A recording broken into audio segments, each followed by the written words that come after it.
देश की आधी आबादी समाज निर्माण और देश निर्माण में अहम योगदान देती है और देश के बच्चे देश का भविष्य बनाते हैं।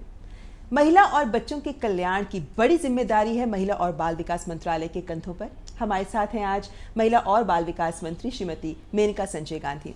बहुत बहुत स्वागत है आपका डीडी न्यूज पर। धन्यवाद। 1 साल का कार्यकाल मोदी सरकार का पूरा हो रहा है। 1 साल तक आप इस मंत्रालय की जिम्मेदारी आपने संभाली है।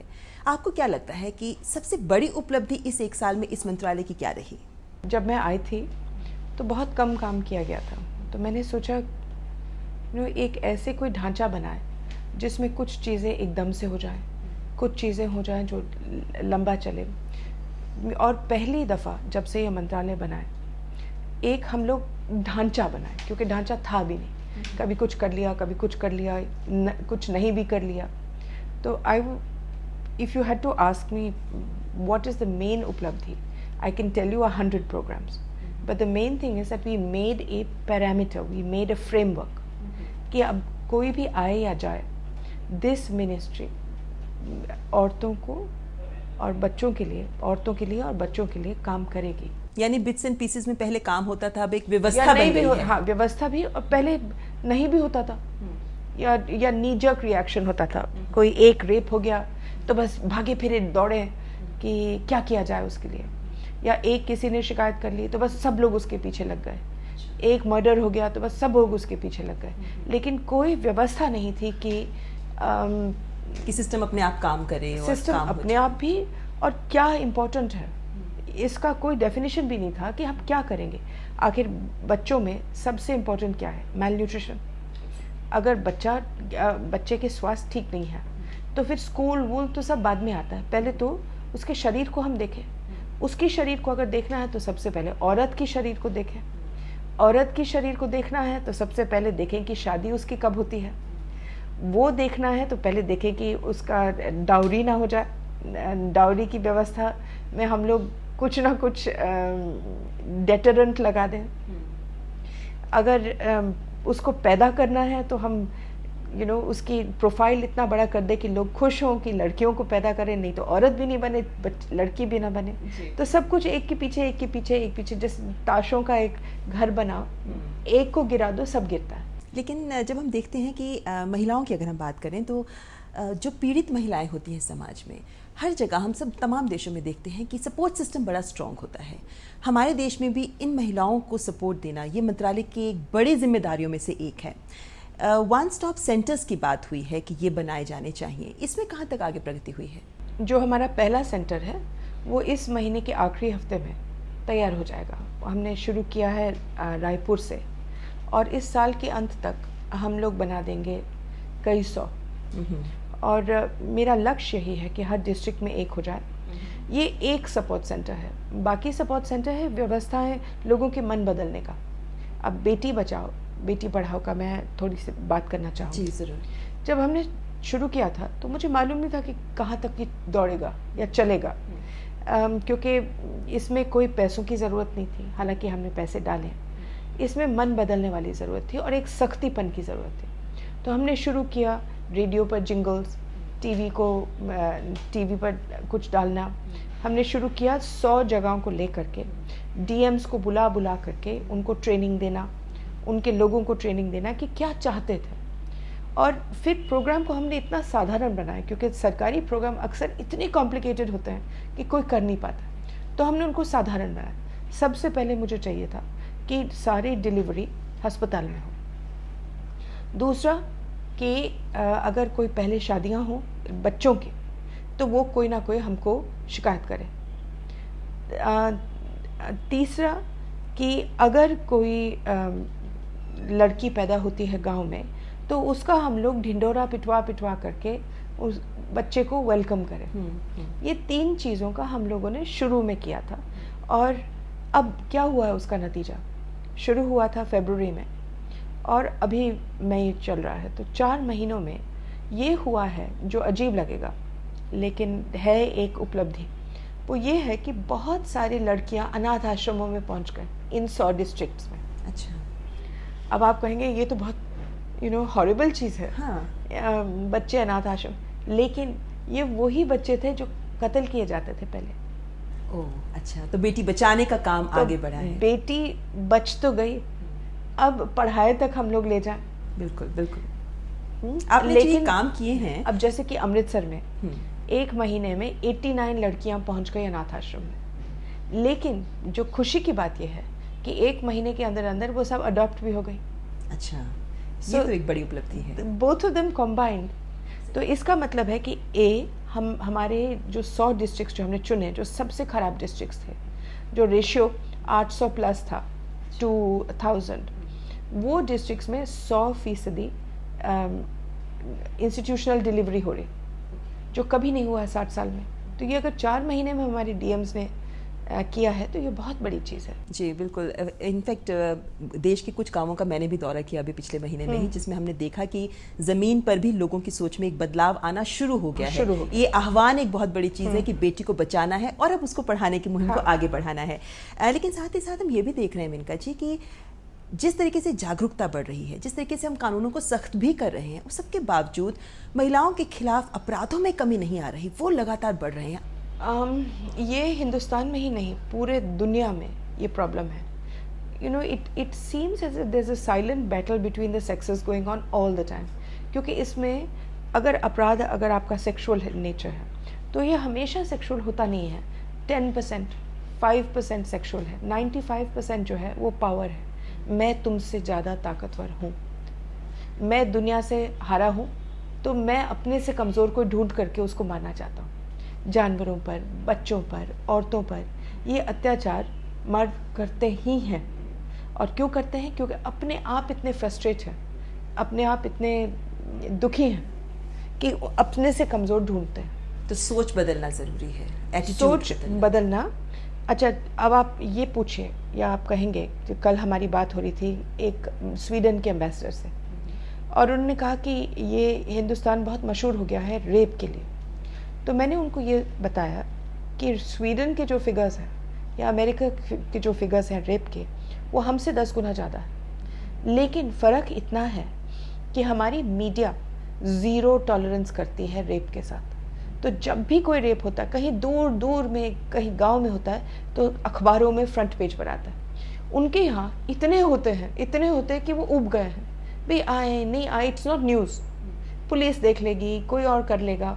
लेकिन हमारे यहाँ तो अभी भी न्यूज़ है। खुद इतना मन खराब हो जाता है कि हमारी मीडिया दिखाती है।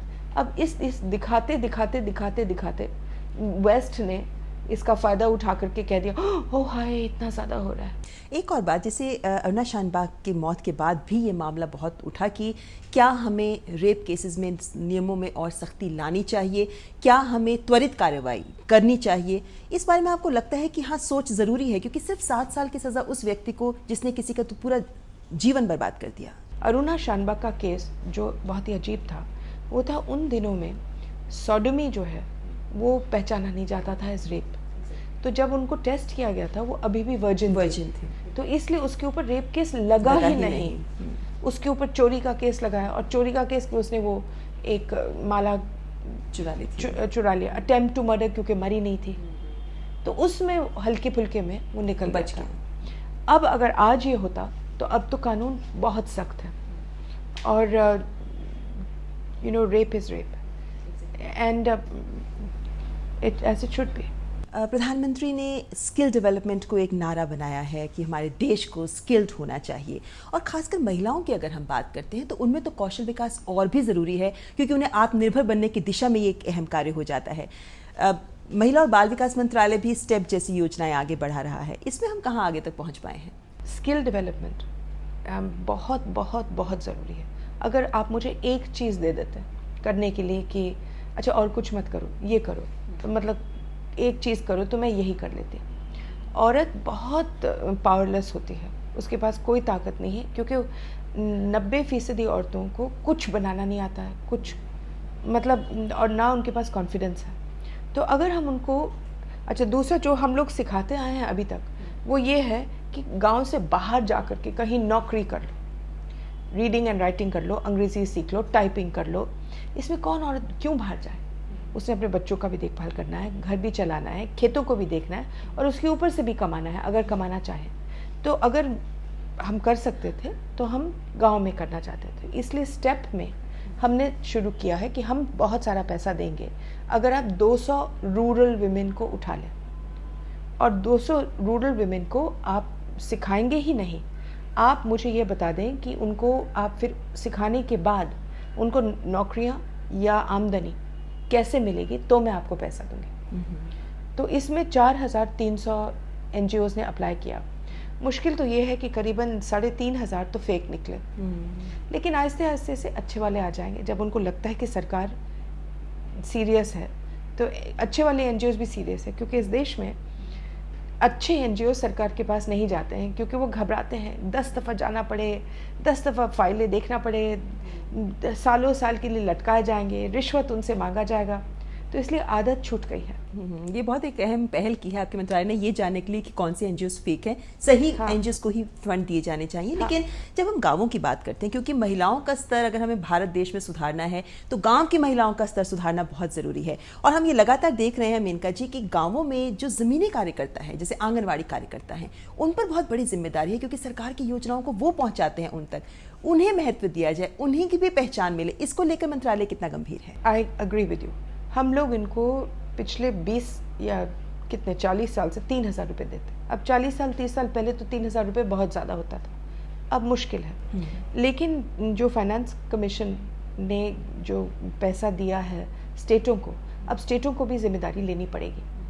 अब हम लोग 3,000 देते हैं, लेकिन स्टेट के ऊपर है कि वो और कितना दें आंगनबाड़ियों को। तो गोवा 12,000 और देता है, तो आंगनबाड़ी औरत को मिलता है 15,000। उत्तर प्रदेश 200 देता है, और वो भी 200 कभी कभार दे दिया, नहीं दे दिया। बिहार उससे ज़्यादा 1,000 देता है।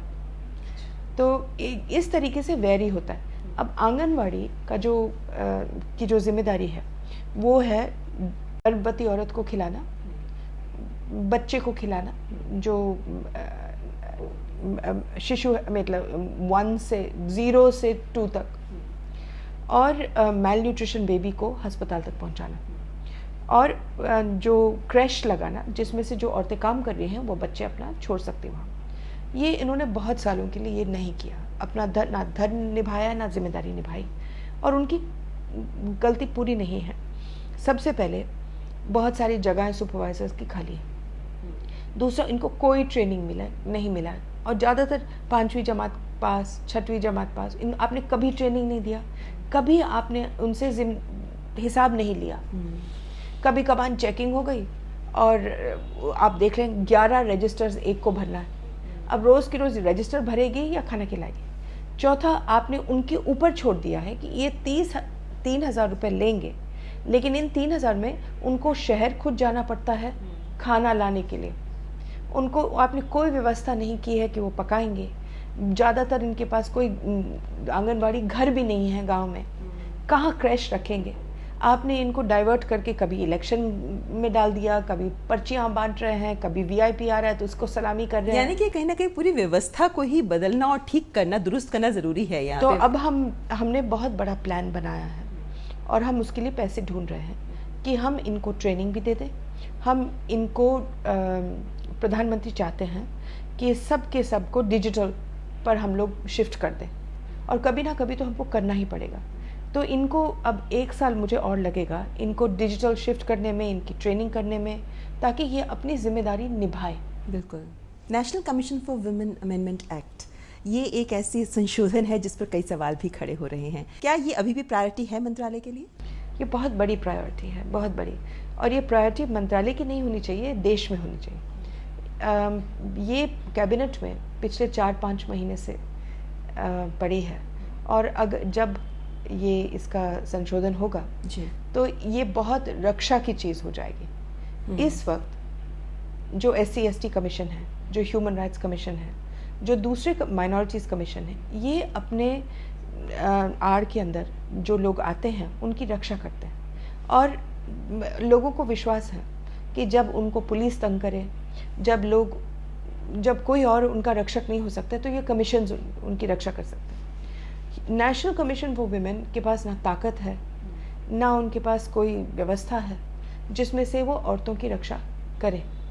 तो इसलिए बहुत ज़रूरी है कि इनको ऊपर उठा करके ताकतवर बनाना, और ये मेरा नंबर 1 प्रायोरिटी था जब मैं ज्वाइन कर गई थी। जी, चाइल्ड सेक्स रेशियो की अगर हम बात करें तो हम देखते हैं कि 2011 के सेंसस में भी ये काफ़ी कम हो गया है, 927 से 914 तक पहुंच चुका है। इस ट्रेंड को बदलने के लिए क्या काम किया गया है?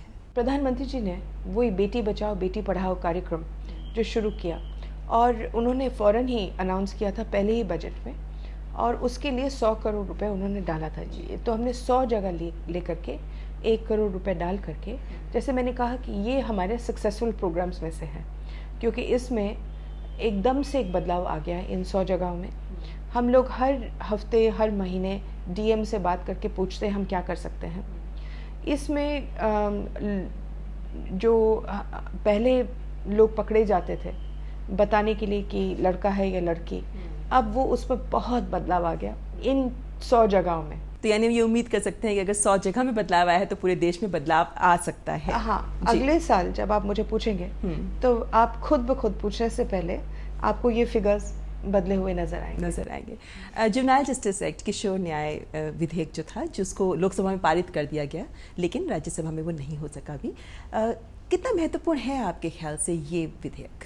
ये बहुत महत्वपूर्ण, वो इतना महत्वपूर्ण नहीं है जिस पर लोग टूट पड़े हैं, यानी कि 18 से 16, क्योंकि उसमें हमने बहुत कवर किया है और बहुत ही नरमी से हमने एक बीच का रास्ता लिया है, जिसमें से 16 साल का लड़का अगर पकड़ा भी जाए हीनस क्राइम करते हुए, कत्ल या रेप, तो वो उसको जेजे एक्ट में पहले उसकी मानसिक हालत टटोली जाएगी, उसके बाद उसको एक सेफ सेंटर में डाला जाएगा। अगर वो पकड़ा गया कि अगर ये पहचाना जाए कि वो एडल्ट माइंड का है, तो उसको आम लोगों के जेल में ना डाल करके 21 बच्चों के जेल में डाल करके 21 साल की उम्र पर फिर टटोलेंगे। बिल्कुल।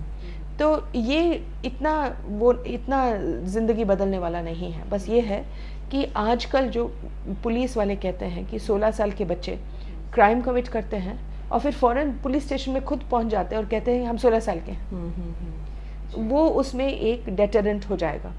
लेकिन इन दोनों से बढ़ कर के जो हमने प्रोविजंस बनाए हैं 2 चीज़ों के लिए, एक अडॉप्शन और एक फॉस्टर केयर, वो दोनों चीज़ें से देश बदलेगी। और फॉस्टर केयर के बारे में पहले कभी कोई पहल नहीं की? नहीं, कभी नहीं, वो कभी हुआ ही नहीं। अब हम लोग रोज़ इस पर गहराई से इसके सारे कानून, रूल सब कुछ बना रहे हैं, ताकि हम लोग जैसे ही राज्यसभा से निकल आए तो हम लोग तैयार होंगे।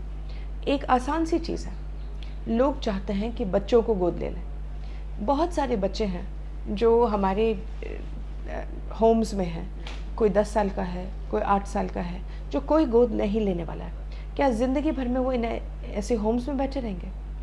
तो हमने सबसे पहले इनको आधार कार्ड्स बनाए, ताकि एक आइडेंटिटी तो हो जाए इन बच्चों की। दूसरा, ये फॉस्टर केयर वो है कि मैं आपको पैसे दे दूँगी, सरकार आपको पैसे देगी, लेकिन आपको टटोलेगी कि आप उस लायक हैं कि आप बच्चे को अपने घर में रखें। और अगर आपके पास एक घर है और आपके बच्चे बड़े होकर के चले गए, या आपके पास एक बच्चा है और आप उसके साथी को चाहते हैं, लेकिन आप उसको अडॉप्ट नहीं करना चाहते, आप प्यार देना चाहते हैं, देखभाल करना चाहते हैं, लेकिन बिना फाइनेंशियल इम्प्लीकेशंस, तो हम आपको बच्चा देंगे और आप उसको फॉस्टर के, आप उसको कपड़े पहनाएंगे, स्कूल भिजवाएंगे, प्यार करेंगे, खाना खिलाएंगे, तंदुरुस्त रखेंगे, खुश रखेंगे, और हर महीने या हर जब भी है आपका चेकअप होगा कि कैसे चल रहा है। तो ये अलग देशों में होता है। बिल्कुल। और हम भी चाहते हैं कि यहाँ इस देश में शुरू हो जाए। जी, तो ऐसे में वो बच्चे जो अभी संस्थाओं में पल रहे हैं, उन्हें घर का माहौल मिल सकता है। घर का माहौल जी बिल्कुल। एक और बड़ा गंभीर मुद्दा है जिस पर मंत्रालय लगातार काम तो कर रहा है, वो है गुमशुदा बच्चों की बात। मिसिंग चिल्ड्रन को लेकर कितने गंभीर प्रयास और किए जा रहे हैं? हालांकि आपने तो रेलवे को जोड़ने की भी एक मुहिम शुरू की है। हाँ, ये भी प्रधानमंत्री जी ने इस पर बहुत जोर लगाया है। उन्होंने एक नया, जो हम लोग अभी इनॉग्रेट करने वाले हैं, एक नया वेबसाइट खोला है जिसका नाम है खोया पाया। उसमें ये जाएगा हर पुलिस स्टेशन में पब्लिक स्क्रूटनी के लिए। कोई भी बच्चा अगर गायब हो जाए तो उसका नाम, उसके तस्वीरें, क्योंकि कभी कभी अखबारों में आता है लेकिन इतनी बुरी तरह से दिखाते हैं कि ना कोई देखता है, एड्स के पेज पर आता है, कौन देखे उसे। लेकिन this will be open to all, इससे पहले एक ट्रैक चाइल्ड नाम का चलता था, लेकिन उससे एक भी बच्चा कभी मिला नहीं, क्योंकि ना किसी को दिखता था ना दिखाया जाता था, प्रचार नहीं किया गया कभी उसको, प्रचार भी नहीं, और ना पुलिस वाले देखते हैं क्योंकि हर पुलिस स्टेशन में कंप्यूटर तो होता नहीं है। लेकिन आपको लगता है कि नेशन वाइड भी कुछ कोऑर्डिनेशन होना बहुत जरूरी है? ये जो मिसिंग चाइल्ड है, मिसिंग चाइल्ड, किडनैप चिल्ड्रन, हम और गहराई में गए हैं। जैसे आपने कहा कि हमने ढूंढा कि इसका जड़ कहाँ, इसको बाद में ट्रैक चाइल्ड पर डालें या खोया पाया पर डालें, लेकिन आए कैसे, मिसिंग कैसे हुए, और देखा कि हर चीज़ की जड़ रेलवेज है। रेलवेज के ऊपर चढ़ जाते हैं। अब बच्चे को किसी ने थप्पड़ मार लिया उसके पिता ने, या स्कूल में फेल हो गया, ट्रेन पकड़ करके गायब हो जाता है। अच्छा, जब तक वो अपने होश में आए, ये 8-10 साल का बच्चा पहुंच जाता है शहर में, और जब शहर में पहुंच जाए उसको ये भी नहीं मालूम कि वापस कैसे जाया जाए, ना उसके पास पैसे हैं। अब उसको डर लग रहा है कि बिना टिकट के कैसे वापस चला जाए, और जैसे ही उतरता है प्लेटफॉर्म में, गैंग्स होते हैं उसको उठाने के लिए। कोई ढाबा में काम कर लो, कोई घर में मुंडू बन जाओ, कोई ग्रेनाइट मिल्स में ग्रेनाइट तोड़ने में लग जाओ, और उनको पैसा देने के बजाय उनको ड्रग्स दे देते हैं। एक दफ़ा ड्रग्स पर शुरू हो गया तो वापस तो घर जाने, तो रेलवेज के जरिए इनको रोका जा सकता है, रेलवे स्टेशनों से ही इनको पकड़ा जा सकता है। तो हम लोगों ने क्या किया है कि हर एक बोगी पर रेलवेज ने कहा कि वो खुद नहीं कर सकता, क्योंकि उनके पास बहुत कमी है टीटीज़ की। तो हमने क्या किया है, हमने बनाए हैं बड़े से पोस्टर, उसमें फ़ोन नंबर्स दिए हैं चाइल्ड लाइन के और अन्य, और हर बोगी में 4 पोस्टर्स लगेंगे, और ये अगले महीने तक लग जाएंगे क्योंकि समय लगा उनको प्रिंट आउट कराने में। और 12,000 स्टेशंस हैं। अच्छा। लेकिन 12,000 स्टेशंस में से 1,000 के करीबन है जहां बच्चे उतरते हैं। चढ़ने के लिए तो कहीं से भी चढ़ जाते हैं, ट्रेन रुकी भी नहीं, कुछ तो बड़े शहरों में जाकर वो उतरते हैं, वहां पर उनको टारगेट किया जाएगा। जी, लेकिन ऐसे में मेनका जी, हम ये भी देख रहे हैं लगातार कि बच्चों के खिलाफ ये एक मुहिम हो सकती है, एक जरिया हो सकता है कि हम बच्चों के खिलाफ अपराधों को भी रोकने में काफी हद तक सक्षम हो सकते हैं। नहीं, बच्चों को पकड़ करके वहां से हमारे एनजीओज फिर पता करेंगे कहाँ से आए, उनको वापस लौटा देंगे। लेकिन एक हम ये भी बात देख रहे हैं, जो ट्रेंड सा चल पड़ा है कि बड़े शहरों में स्कूलों में बच्चों के खिलाफ कितने सारे बाल यौन शोषण के अपराध सामने आ रहे हैं। इन पर लगाम लगाने के लिए क्रियान्वयन करना, इम्प्लीमेंट करना रूल्स को सख्ती से बहुत ज़रूरी है। क्या सिस्टम कहीं वहाँ फेल हो रहा है आपको? ऐसे है कि सिस्टम हो ही नहीं सकता। जहाँ बच्चे हैं वहाँ बिल्कुल वल्नरेबिलिटी है। अगर कोई टीचर कुछ करना चाहे, अगर कोई माली कुछ करना चाहे, तो कौन रोक सकता है उनको? और बड़ों के अलावा बच्चे आपस में, एक 4 साल बड़ा लड़का अगर एक छोटी लड़की को कुछ करना चाहता है तो मुश्किल है उसको पकड़ना। तो इसमें कानून तो है ही, लेकिन कहाँ कहाँ तक हम लोग नज़र रखें। अब या तो हर क्लास में आप सीसीटीवी डाल दें, लेकिन सीसीटीवी कितने गांव के क्लासेस में डालेंगे कि जहाँ बिजली भी नहीं है, वहाँ कहाँ सीसीटीवी डालें? खैर, हमने एक फ़िल्म बनाई और वो फिल्म इस साल हर क्लास में स्कूल में दिखाया जाएगा। हम डिपेंडेंट है कि बच्चा शिकायत करे। बहुत सारे बच्चे चुप रह जाते हैं डर के मारे। अगर हम, ये जो हमारी फिल्म है उसको नेशनल अवार्ड भी मिला है, और वो इस साल, तो वो फिल्म अब जाएगी हर एक स्कूल में, ताकि बच्चे जागरूक हो इन चीज़ों को लेकर। वो भी आवाज़ उठाएं कि क्या, what is good touch, what is bad touch. छूने पर कब आपको नाराज़ होना चाहिए और कब आपको प्यार से रिस्पॉन्ड करना चाहिए, कौन आपको छू सकता है, कौन नहीं छू सकता है। तो ये हम हर स्कूल में दिखाएंगे। अभी एक खबर आई थी कि पक्षियों को आप पिंजरे में नहीं रख सकते, आज़ादी उनका मौलिक अधिकार है। आपका कमेंट?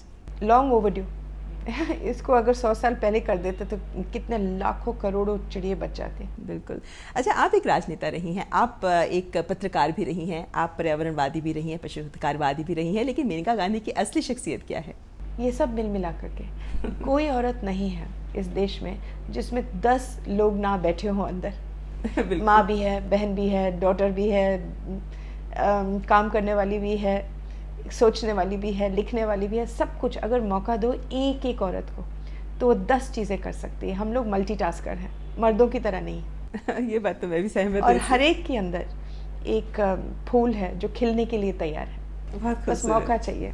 आपने पीपल फॉर एनिमल्स एनजीओ भी चलाई है। अब तो आप इतने व्यस्त रहती होंगे काम में कि आपको अपने पेट एनिमल्स के साथ वक्त बिताने का समय मिल जाता है? जी, मैं पेट एनिमल्स के साथ वक्त कभी बिताती नहीं थी। मैं 36 अस्पताल चलाती हूँ जानवरों के लिए, और मैं 5 अनाथ आश्रम चलाती हूँ बच्चों के लिए, और हमेशा चलाती थी। मैं रगमा की अध्यक्षा हूँ, जो हम लोग किडनैप बच्चों को जो रग ट्रेड में जाते थे, मेरे पास 16,000 बच्चे हैं, तो उन सब में व्यस्तता।